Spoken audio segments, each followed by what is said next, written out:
नमस्कार मंडळी मी गणेश ठाकरे महाराष्ट्र नेता या चॅनलवरती आपलं सहर्ष स्वागत आहे.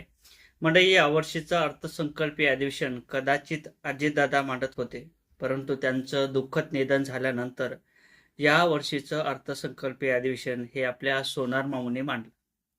आता सोनार मामू सुद्धा म्हणणं योग्य असणार आहे, कारण तर विरोधी पक्षांचे कानं कसे टोचायचे हे चांगलंच यांना माहिती आहे, म्हणून त्यांना सोनार मामू म्हणणं हे योग्य असणार आहे.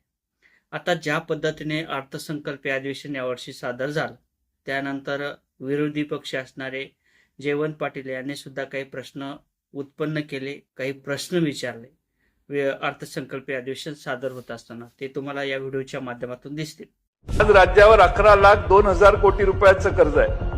अध्यक्ष महोदय, कर्जावर शासन 70,000 कोटी रुपये व्याज देणार आहे, म्हणजे दिवसाला 192 कोटी रुपये.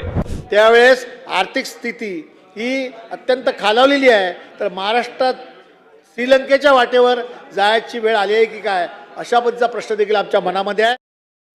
आता तुम्ही हा व्हिडिओ बघितला, ज्या पद्धतीने अर्थसंकल्पीय अधिवेशन मांडत असताना काय प्रगती केलेली आहे, किती प्रगती केलेली आहे, याचा पाढा मुख्यमंत्री फडणवीस हे वाचून दाखवतील. तुम्हाला या नेक्स्ट व्हिडिओच्या माध्यमातून तुम्हाला ते दिसेल.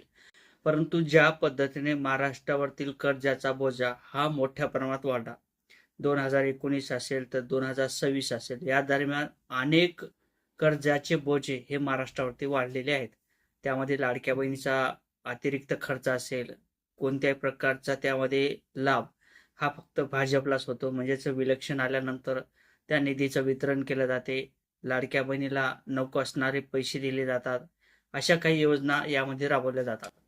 आणि त्यामध्ये किती खर्च केलेला आहे, किती खर्च झालेला आहे, पोस्टरबाजीवरती किती खर्च केलेला आहे, असे काही पाढे हे आपल्या महाराष्ट्राच्या सोनाभाऊ यांच्या माध्यमातून मांडल्या जातात, सोनारभाऊ यांच्या माध्यमातून मांडल्या जातात.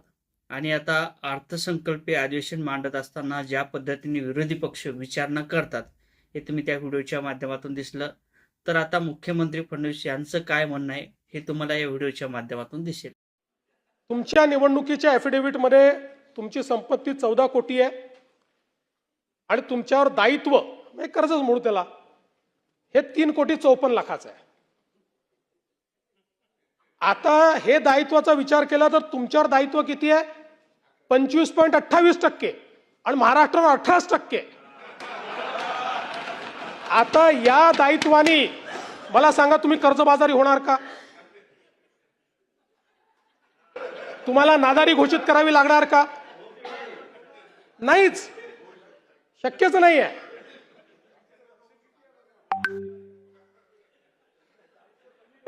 अरे आमच्यासारखे मित्र आहेत तुमच्यासोबत, काय चिंता करता, पण नाहीच.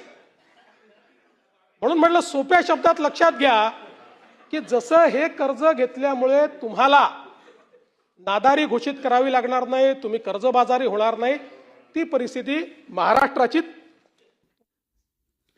आता तुम्ही हा व्हिडिओ बघितला.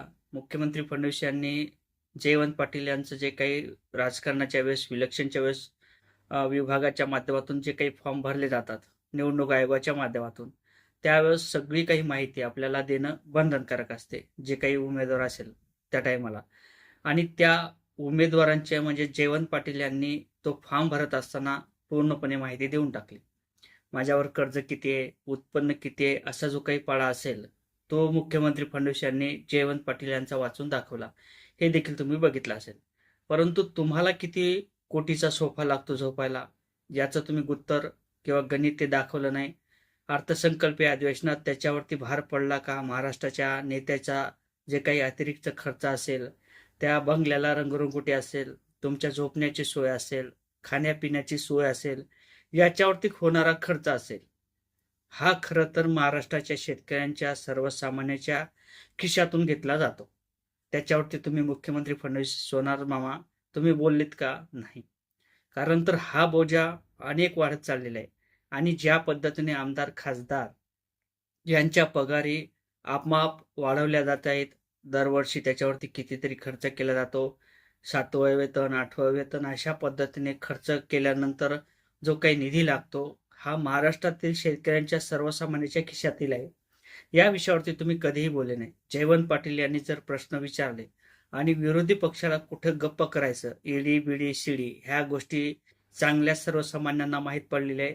जर एखादा विरोधी पक्ष बोलत असेल तर त्याला कसं गप्प करायचं, तुमच्याकडे किती उत्पन्न आहे, किती कुठून उत्पन्न आणलं आणि त्यानंतर तुमच्यावरती कर्ज कशा पद्धतीने ते कर्ज कुठून आणलं, अशा पद्धतीची सोनार मामू यांच्या माध्यमातून मांडणी केली जाते आणि विरोधी पक्षाला गप्प बसवण्याचं काम हे केलं जाते.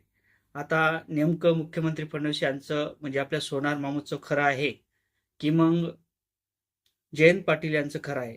नेमका महाराष्ट्रावरती बोजा आहे का? 18% जो काही सांगितला जातो तो 18%पेक्षा जास्त आहे का? मुख्यमंत्री जरी म्हणत असतील की 18% फक्त महाराष्ट्राच्या नागरिकावरती किंवा महाराष्ट्रावरती बोजा आहे, परंतु सगळे जर आकडे मिळवले, मग जेवढा अतिरिक्त खर्च असेल त्याचे आकडे जर मिळवलेत आणि इतर 2029 पर्यंत आपण जे काही खर्च करणार आहोत त्याचे जर आकडे मिळवले तर मग 25 किंवा 30% पर्यंत जाऊ शकते का? हे तुम्ही ठरवा आणि योग्य तुम्हाला काय वाटते नक्कीच कमेंट करायला विसरू नका. जय शिवराय.